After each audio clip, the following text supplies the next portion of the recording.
wasn't Manoj initially, but pretty like it was the way Shrikant Tiwari is, right? He's a middle class guy with middle class problems, and the reason we say Chembur is because it feels like a proper middle class kind of a space. And originally, I think in the first draft he was driving a scooter, but then we said, "Chalo, aajkal maybe he can have a tiny." He can be an upper middle class. Yeah, tiny car is possible, like an old dinky tiny car, Which but doesn't even start. yeah, that doesn't start or has issues. So we did that, and he was supposed to be this man that when you look at him is unassuming.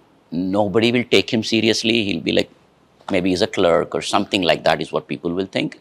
Like a very unassuming job, but he goes to his office and somehow his personality is where you realize, oh man, he's like a very sorted guy. He's a very sharp intelligence agent, and people talk about him in a way. That's why even in the first episode, we kind of set him up as that new character Zoya that comes, looks at him and says, your work is being taught as case study. So that's the kind of person he is at work. At home, even his kids don't take him seriously. That image was there. And then we were thinking, who should we cast? There were a few options we were thinking. And then I think one day we met Mukesh and said, Arey, what should we do? And he said, have you met Manoj?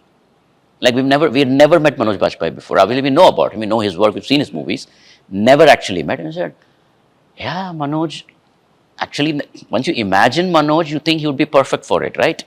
So that was it. He said, have you met Manoj? And he said, no. Yeah. So I think a couple of days later, we were meeting him. Let's go holidays. Travel beyond boundaries.